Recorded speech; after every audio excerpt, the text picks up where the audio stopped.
Ma'am, we don't serve your kind here. Perhaps try the McDonald's down the street. The words hung in the air like poison.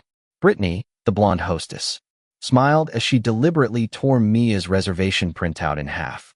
The paper fluttered to the marble floor at Mia's feet. Around them, the upscale restaurant fell silent.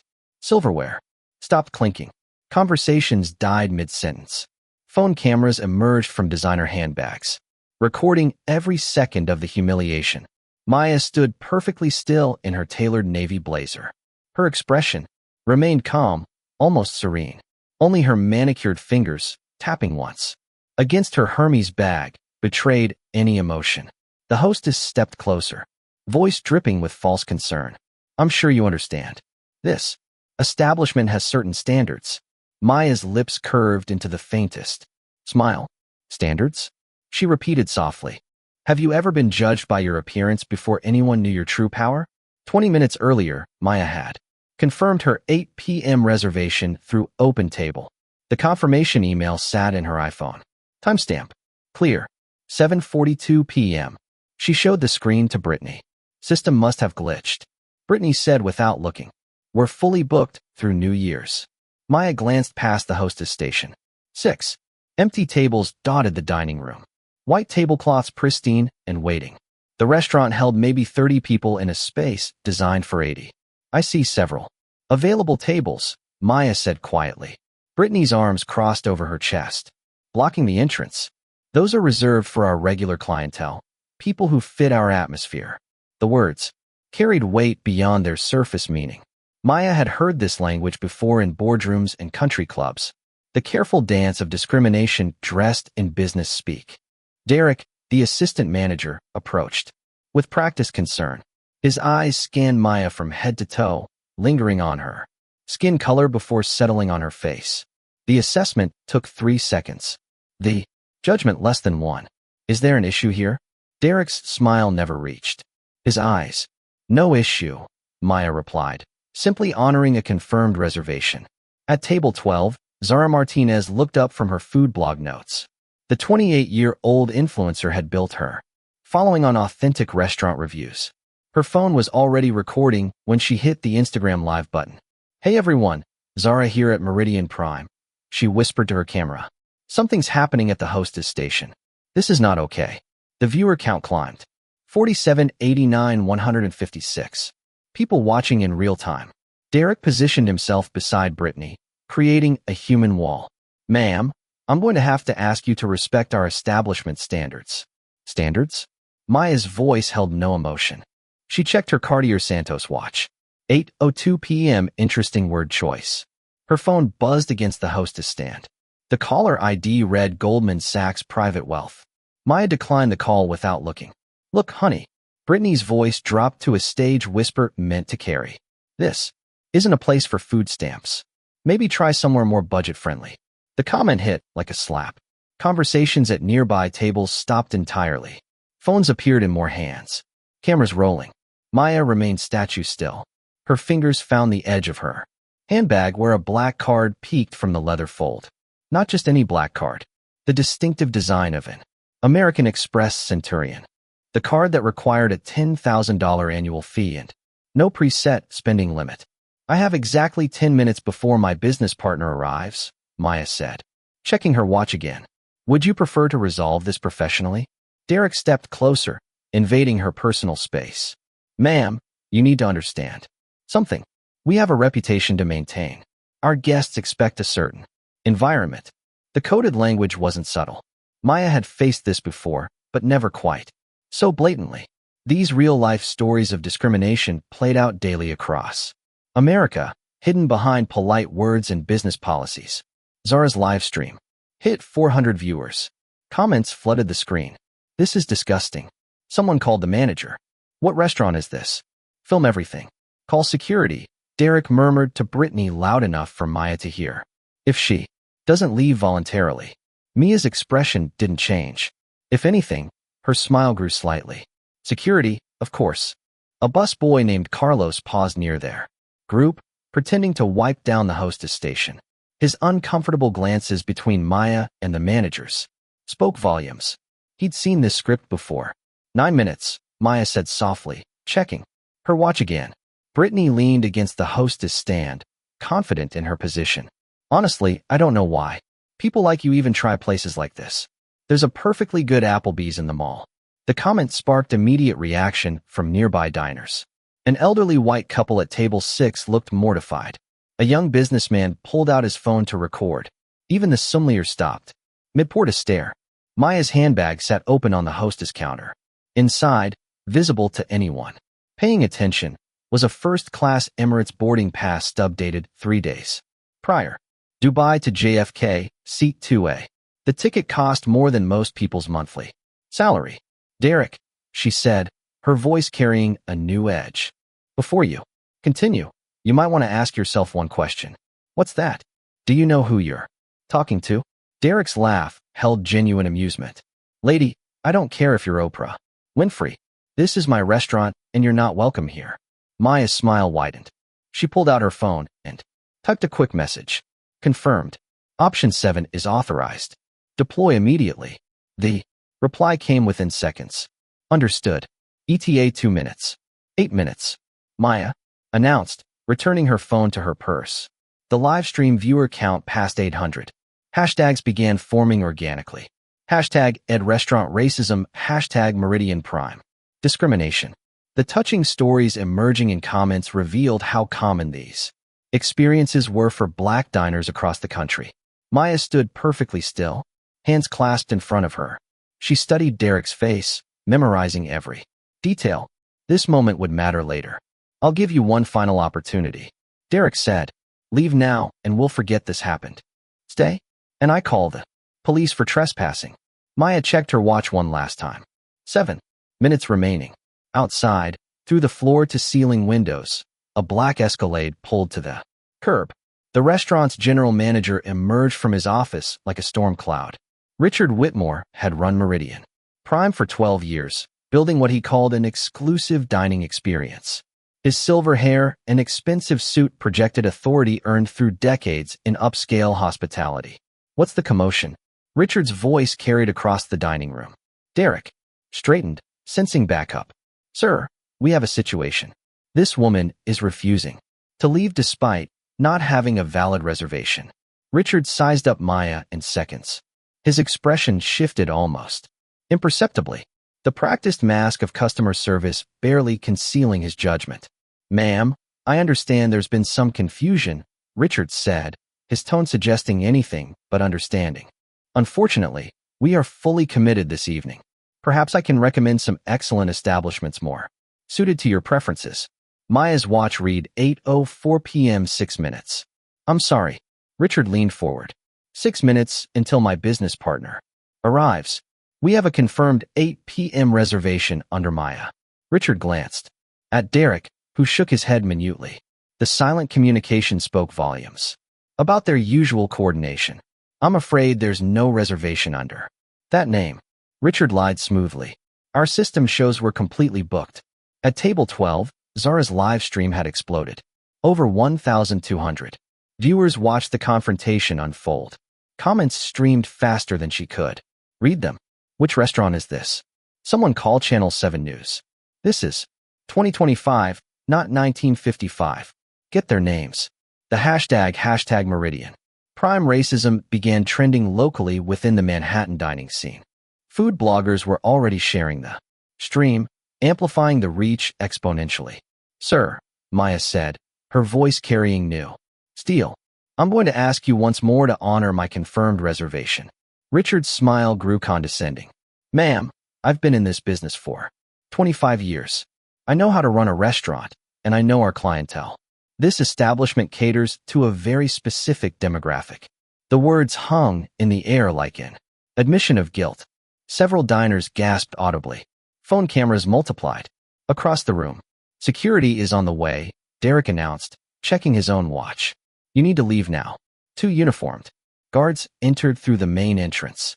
Mike Torres, the senior guard, approached with practiced authority. His partner, Carlos Santos, hung back, visibly uncomfortable with the situation. Ma'am, I'm going to have to ask you to leave the premises, Mike said, his hand resting on his radio. Maya studied both Guards carefully. Carlos looked young, maybe 25, with kind eyes that kept darting away from the scene. Mike seemed harder, more willing to follow orders. Without question. 5 minutes, Maya said simply. Richard stepped closer, frustration bleeding through his professional veneer. This is ridiculous. Mike, please escort this woman out. She's disrupting our guests. The elderly couple at table 6 stood up abruptly. The husband threw his napkin down with disgust. Check, please. We're leaving. Their waiter hurried over, confused. Was there something wrong with your meal, sir? Yes, the man said loudly. Enough for half the restaurant to hear. The management. They walked out, leaving behind a half-finished bottle of wine worth $300. Maya watched them go, her expression unreadable. She pulled out her phone and typed another message. Acceleration approved. Full deployment in 3 minutes. The response was immediate. Acknowledged. All assets in position. Zara's viewer count hit 1,800. The comments section had become a torrent of outrage and support. Screenshots were being shared across Twitter, Facebook, and TikTok. The story was escaping the confines of one restaurant, becoming something larger. Ma'am, Mike said, stepping closer.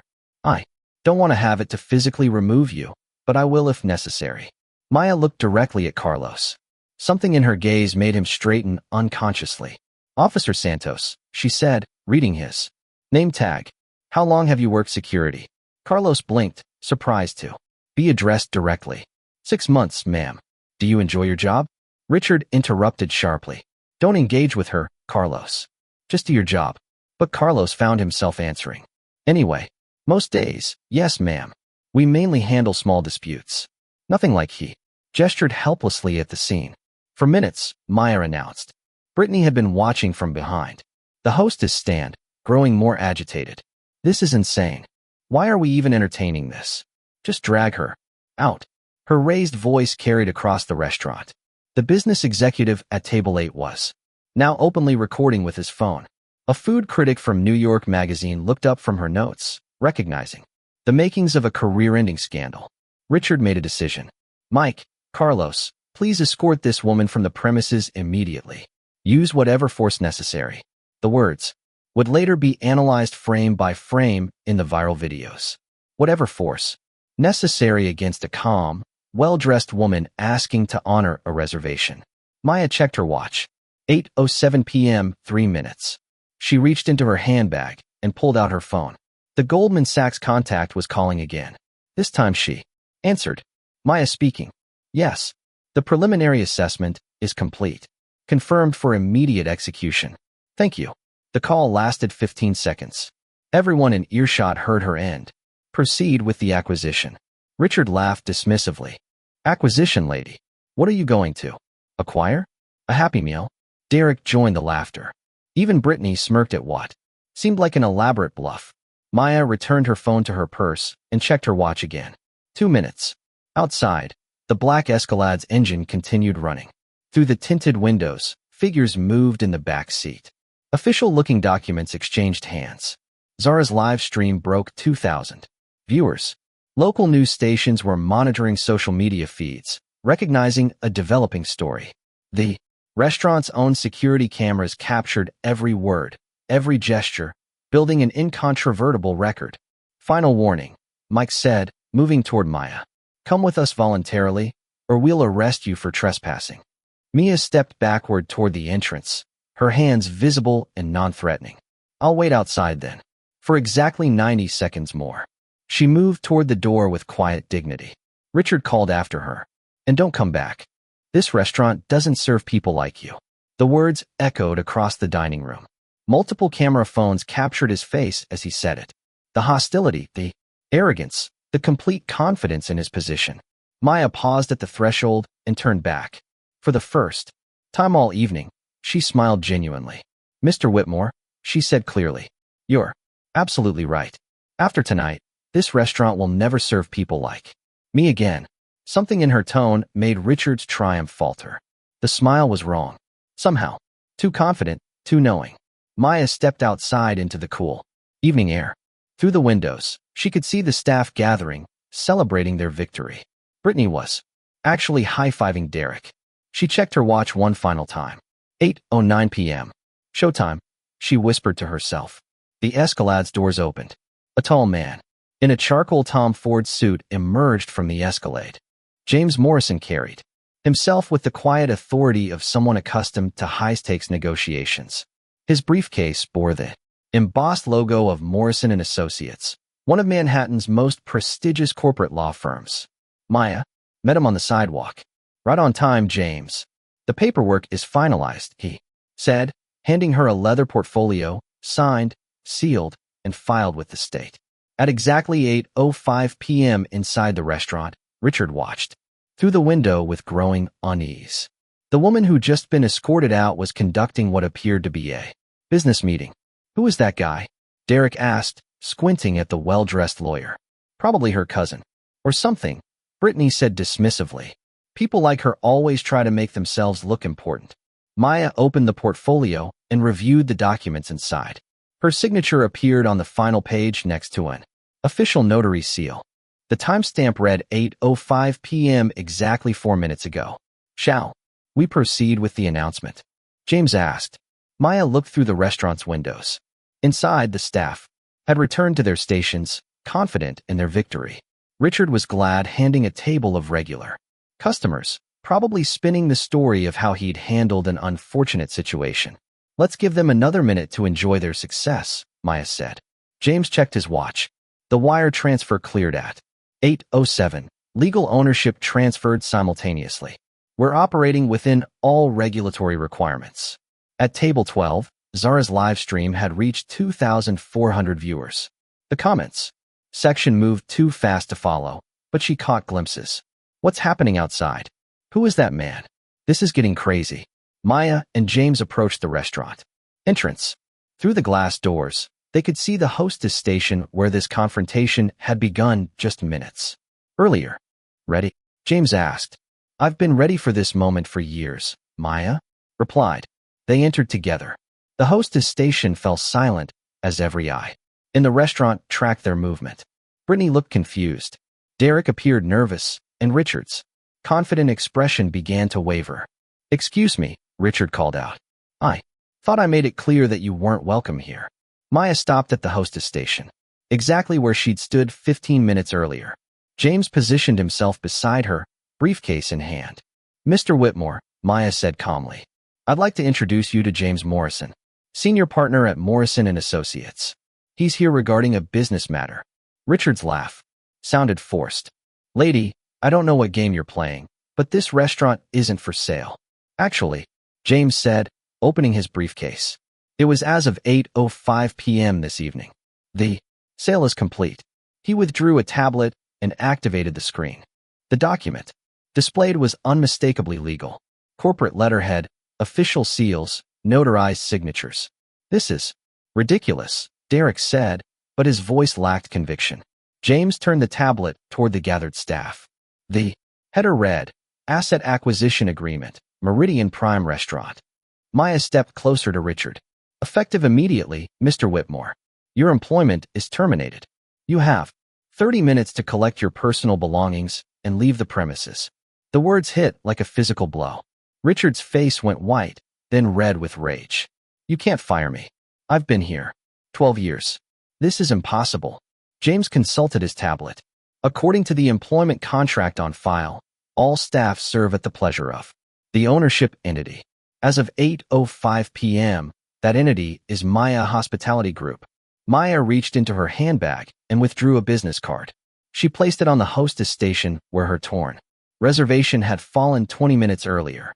The card read, Maya, Chief Executive Officer, Hospitality Group. Silence fell across the restaurant like a curtain. Every conversation stopped. Silverware hung, suspended in midair. The only sound was the quiet hum of the air conditioning system. Brittany stared at the card, her mouth opening and closing, like a fish. But you're black, Maya finished calmly. Yes, I'm also the owner of 47 restaurants across the tri-state area. As of tonight, 48. Derek backed away from the hostess station as if it had become toxic. This can't be real. This is some kind of scam. James produced additional documents from his briefcase. Wire Transfer confirmation for $4.7 million completed at 8:07 p.m. New York State. Business registration filed at 8:06 p.m. Corporate tax documents submitted electronically at 8:08 p.m. The numbers were specific, official, impossible to fake in real time. Maya had acquired the restaurant while standing outside being humiliated by its staff. Carlos, Mia said, addressing the younger security guard directly. Effective immediately, you're promoted to head of security for this location. Your new salary is $65,000 annually, plus benefits. Carlos blinked hard, struggling to process what was happening. Ma'am, I don't understand. You showed respect when others showed prejudice, Mia said simply. That matters. She turned to Mike, the senior guard. Your conduct tonight violated basic human dignity protocols. You're suspended pending review. Mike's confidence evaporated. You can't just walk in here, and actually, James interjected. She can. Legal ownership grants full operational authority. Zara's live stream had exploded to over 3,000 viewers. The comments were moving so fast they created a blur of excitement and disbelief. Screenshots of Maya's business card were already circulating on Twitter. Richard found his voice, though it cracked with desperation. This is a setup. Some kind of elaborate revenge fantasy. Maya pulled out her phone and showed him the screen. The Goldman Sachs private wealth management app displayed her account. Summary. The numbers were staggering. More money than most people would see in 10 lifetimes. Mr. Whitmore, this isn't revenge. This is business. She gestured toward the dining room, where several tables sat empty despite Richard's claims of being fully booked. Your management style has created a 23% decline in diverse clientele over the past 2 years, Maya continued. That translates to approximately $1.1 million in lost annual revenue. James consulted his tablet. Market analysis indicates significant profit potential through inclusive service policies. The specific numbers carried weight. These weren't emotional accusations, but data-driven business decisions. Derek Morrison, your position as assistant manager is terminated effective immediately, Maya announced. Brittany Foster, your employment is likewise terminated for violation of anti-discrimination policies. Brittany finally found her voice. You can't do this to us. We were just following protocols. Whose protocols? Maya asked. The question hung in the air. Everyone knew the answer. The discrimination hadn't been written policy, but cultural enforcement by management. Maya addressed the remaining staff. Every other employee will receive full review within 48 hours. Those committed to inclusive service will be retained with enhanced training and compensation. A busboy near the kitchen began clapping slowly. Another server joined in. Within moments, applause spread across the restaurant from both staff and customers. Richard's face had progressed through shock to rage to something approaching panic. This won't stand. I'll sue. I'll fight this in court. James opened another folder. Mr. Whitmore, you're welcome to pursue legal action. However, I should mention that tonight's events were recorded by multiple witnesses, including restaurant security cameras and social media live streams. He gestured towards Zara, whose phone was still capturing everything. Additionally, we've documented a pattern of discriminatory practices spanning several years through customer complaints and staff reports. Maya checked her watch. 8:15 p.m. exactly 15 minutes since her business partner was supposed to arrive. James, please explain the broader context to Mr. Whitmore. James nodded professionally. Ms. Maya's acquisition tonight was part of a larger market correction strategy. Maya Hospitality Group has been monitoring establishments with concerning diversity metrics across the region. He paused to let that sink in. This restaurant's reputation for exclusionary practices made it a prime candidate for intervention. The word intervention carried layers of meaning. This wasn't random revenge, but systematic change. Maya turned to address the entire restaurant. Ladies and gentlemen, I apologize for the disruption to your evening. Management will cover tonight's meals for all current guests. Spontaneous applause erupted from several tables. The elderly couple who'd walked out earlier had apparently stopped outside to watch through the windows. They were applauding, too. But there's something else you should know, Maya continued. The room fell silent again, waiting. This story, These black stories of discrimination and upscale establishments, they happen every day. Across America. Tonight was different only because someone had the resources to respond immediately. Her words carried quiet power, addressing the broader systemic issues without preaching. Starting tomorrow, this restaurant will implement new policies ensuring every guest receives equal treatment regardless of race, religion, or background. James consulted his watch. Ma'am, we should discuss the operational transition timeline. Maya nodded. Of course, but first, I believe Mr. Whitmore has 30 minutes to collect his belongings. Richard stood frozen, still processing the complete reversal of his reality. 20 minutes ago, he'd been the authority figure ejecting an unwanted customer. Now he was unemployed. His career in upscale hospitality effectively over. This isn't possible, he whispered. Maya's expression softened slightly. Mr. Whitmore, discrimination isn't just morally wrong, it's bad business. Tonight, you learned both lessons. Simultaneously, she turned toward the dining room where customers and staff watched with rapt attention. Now, Mia said, her voice carrying across the restaurant. Let's talk about how we're going to make this the most welcoming establishment in Manhattan. Maya led the group toward the restaurant's private dining room, a space typically reserved for high-end corporate events. The irony wasn't lost on anyone. The same establishment that had rejected her 20 minutes earlier now served as her boardroom. James activated a wall-mounted display screen and connected his tablet. Financial documents appeared in crisp detail, numbers that would reshape lives and careers. For the record, James announced to the assembled staff, the acquisition was completed through standard market channels. Maya Hospitality Group submitted a competitive bid of $4.7 million at 7:45 p.m. this evening. Richard's voice cracked with desperation. That's impossible. The owners would have consulted me about any sale discussions. Maya settled into the head chair with quiet authority. Mr. Whitmore, you seem confused about your role here. You were never an owner, merely an employee. She gestured to the screen where ownership documents displayed clear corporate structures. The Fricks family has owned this property since 1987. They've been exploring divestment opportunities for 18 months due to declining profits.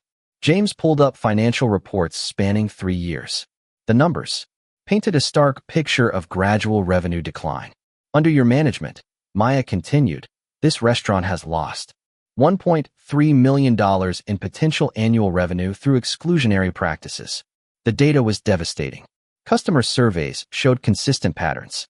Reviewers of color frequently mentioned feeling unwelcome, resulting in negative online ratings that damaged the restaurant's broader reputation. A simple demographic analysis reveals the problem, James said, highlighting specific metrics. Manhattan's dining population is 34% Black and Latino. This restaurant's customer base is less than 8% minority. Derek shifted uncomfortably. We never turned away paying customers, didn't you?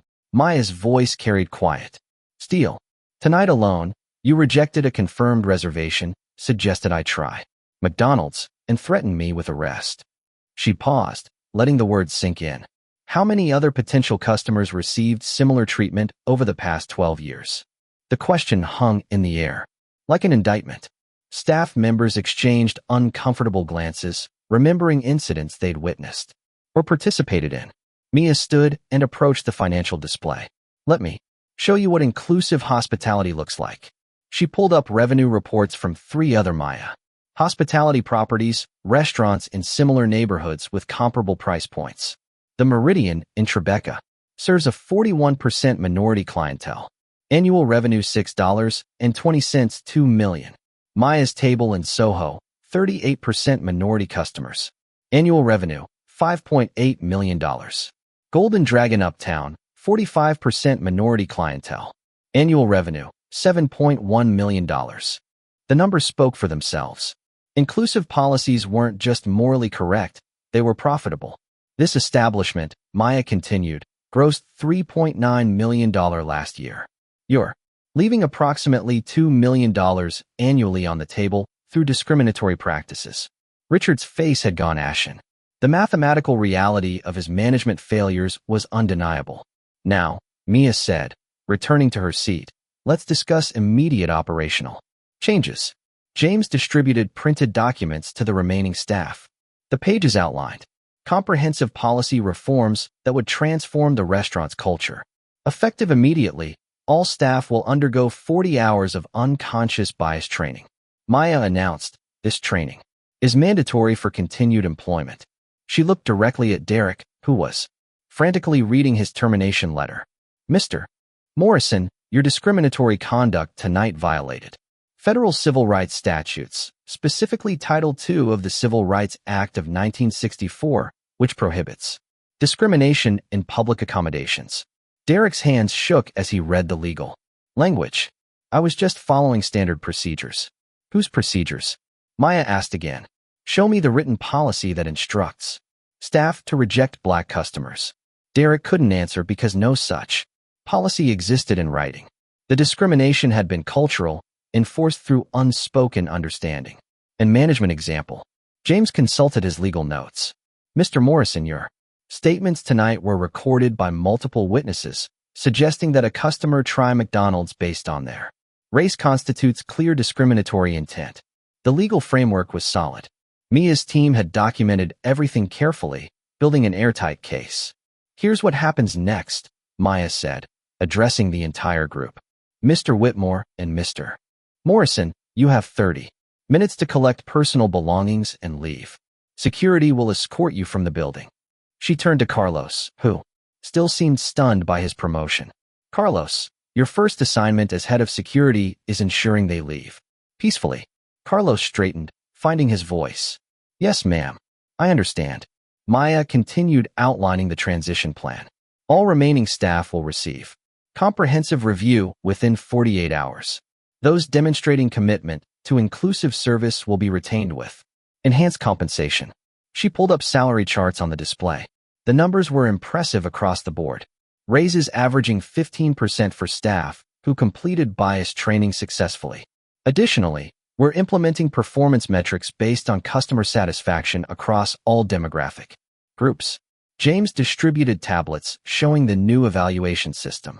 Staff would be assessed not just on service quality, but on their ability to make every customer feel welcome. Monthly mystery shopper programs will test service consistency. Maya explained, bonuses will be tied to positive reviews from diverse customer bases. The carrot and stick approach was clear. Staff who embraced inclusive practices would prosper. Those who didn't would find themselves unemployed. Brittany, who'd been silent since her termination, finally spoke up. This is discrimination against us. You're firing white people. Maya's expression didn't change. Miss Foster, you're not being terminated for your race. You're being terminated for telling a customer that the restaurant doesn't serve her kind. The distinction was crucial. Performance-based termination for discriminatory conduct was legally defensible. Racial bias was not. Furthermore, James added, the new management team will reflect the community's diversity. We're actively recruiting qualified candidates from all backgrounds. Maya stood again, addressing the broader implications. This isn't about punishment. It's about transformation. This restaurant will become a model for inclusive hospitality throughout the industry. She pulled up architectural plans on the screen, proposed renovations that would make the space more welcoming to diverse clientele. We're investing an additional $800,000 in renovations and staff development over the next 6 months.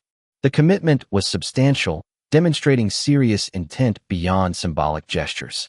Monthly community events will showcase cuisines and cultures from across the neighborhood. Maya continued, local artists will display work in rotating exhibitions. The vision was comprehensive, not just ending discrimination, but actively celebrating diversity. Richard made one final desperate attempt. You can't just waltz in here and destroy everything I've built. Maya's voice remained calm. Mr. Whitmore, what exactly did you build? A restaurant that alienated a third of its potential customer base? An establishment with declining revenues and toxic workplace culture? She gestured toward the financial reports, still displayed on screen. You built a business model based on exclusion. Tonight, we're replacing it with inclusion. James checked his watch. Legal transition is complete. All employment contracts have been modified or terminated as discussed. Maya nodded. Carlos, please escort Mr. Whitmore and Mr. Morrison to collect their belongings. As the disgraced managers left the dining room, the remaining staff seemed to exhale collectively. The oppressive atmosphere that had defined the restaurant's culture was lifting. Questions? Maya asked the remaining team. A server named Maria raised her hand tentatively. Will we really get training on how to serve everyone equally? Not just training, Maya replied. We're partnering with Cornell's School of Hotel Administration to develop a comprehensive hospitality equity program. The academic partnership added credibility and depth to the transformation.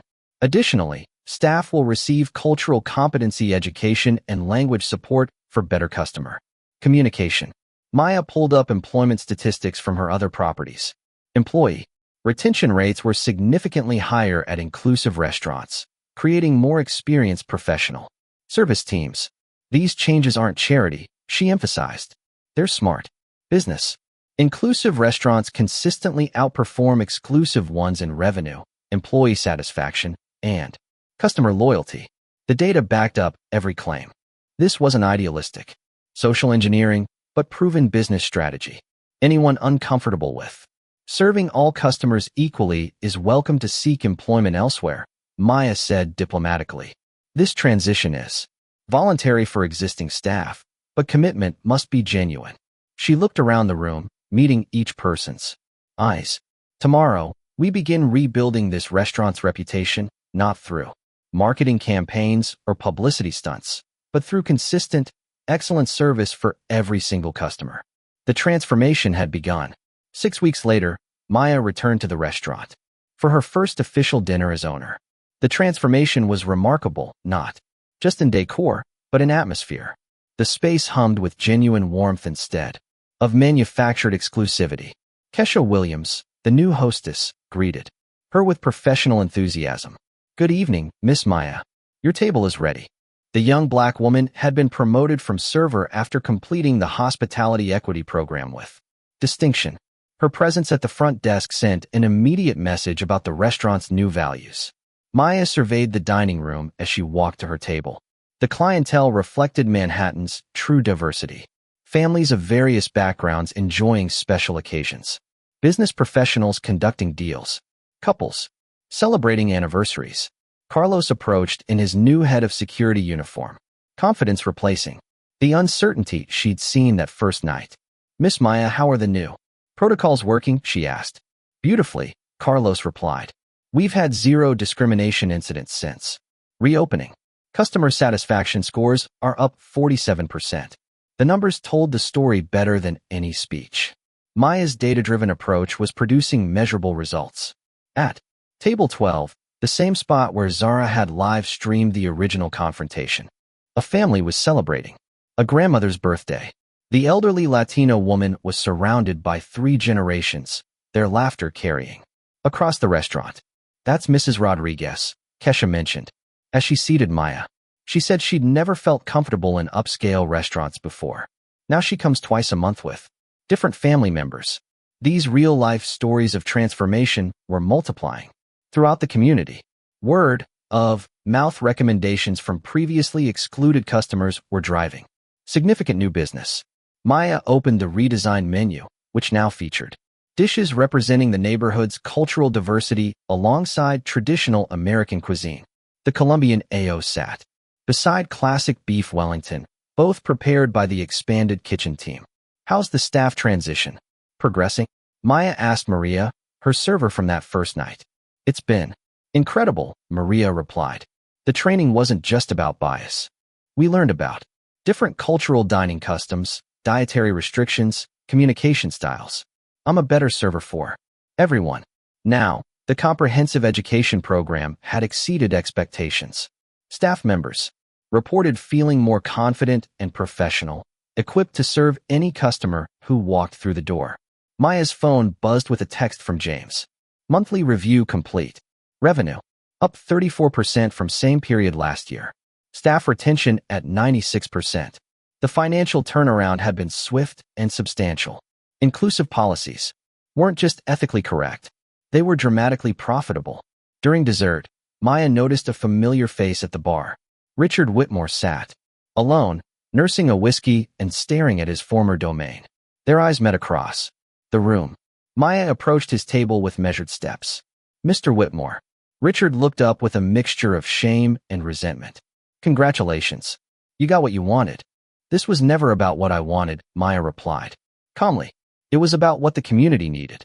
She gestured toward the diverse crowd of diners. "Look around. This is what a successful restaurant looks like." Richard followed her gaze, taking in the vibrant atmosphere he'd never cultivated. "I never meant to exclude anyone. Intent matters less than impact," Maya said gently. "But it's not too late to learn." She placed a business card on his table. Not her own, but for a hospitality consulting firm specializing in diversity training. "When you're ready to rebuild your career, call them. Tell them I recommended you for their management rehabilitation program." The gesture surprised him. After everything that had happened, she was offering a path forward rather than permanent exile. "Why would you help me?" Richard asked. "Because transformation is possible for everyone," Maya replied, "including you." She returned to her table where dessert was waiting. The chocolate soule had been prepared by Jean-Claude, a Haitian pastry chef hired as part of the kitchen expansion. His addition had elevated the entire dessert program while adding authentic Caribbean influences. As Maya finished her meal, she reflected on the broader impact. The restaurant's transformation had inspired similar changes throughout the hospitality industry. Other establishments were proactively implementing bias training and diversity initiatives rather than waiting for intervention. The touching stories emerging from these changes extended far beyond one restaurant. Families were discovering new venues where they felt genuinely welcome. Young professionals of color were advancing in hospitality careers previously closed to them. Maya's phone showed dozens of messages from other business owners seeking guidance on inclusive practices. The model she'd created was spreading organically across the industry. "Ms. Maya," Kesha approached with a tablet. "The 9 p.m. reservation just arrived. The Maya party of 8. Maya smiled, recognizing the family name. Her own extended family was joining her to celebrate the restaurant's official reopening and the success of the transformation. As her relatives filled the table, sharing stories and laughter in English and Mandarin, Maya felt a deep sense of completion. This space that had once rejected her now embraced not just her, but everyone who sought genuine hospitality. The revolution was quiet but profound. One restaurant, one policy, one interaction at a time. 3 months after that transformative evening, Maya's story had become something larger than one restaurant's redemption. The video of her revelation had been viewed over 8.7 million times across social platforms, inspiring countless discussions about discrimination in upscale establishments. Harvard Business School featured the Meridian Prime case study in their executive education program. The curriculum examined how strategic intervention could address systemic bias while improving business performance. Students analyzed Maya's approach as a model for corporate social responsibility with measurable results. The restaurant industry felt the ripple effects nationwide. The National Restaurant Association updated their diversity guidelines incorporating principles pioneered at Meridian Prime. Over 200 establishments had implemented similar bias training programs, creating a movement toward genuine inclusivity. Maya received speaking invitations from business schools, civil rights organizations, and hospitality conferences. Her message remained consistent. Equality wasn't just morally imperative. It was financially smart. When businesses exclude potential customers based on prejudice, she told audiences, they're not just harming individuals, they're sabotaging their own success. The personal impact stories continued, multiplying. Zara's original live stream had launched her career as a social justice advocate. She now worked with restaurants nationwide, conducting diversity audits and training programs. Carlos had enrolled in business school, planning to open his own inclusive establishment. Even Brittany, the former hostess, had enrolled in sensitivity training and was working to rebuild her career in customer service. These life stories demonstrated that change was possible for everyone willing to grow. Maya's phone buzzed with a text from her business partner, David. Portland acquisition approved. Same transformation model. She smiled, typing back always. Maya Hospitality Group had grown to 73 properties across 12 states. Each acquisition followed the Meridian Prime playbook, identifying establishments with exclusionary practices, purchasing them, and implementing comprehensive reform. The business model proved remarkably successful. Inclusive restaurants consistently outperformed their previous discriminatory incarnations by 20 to 40% in revenue.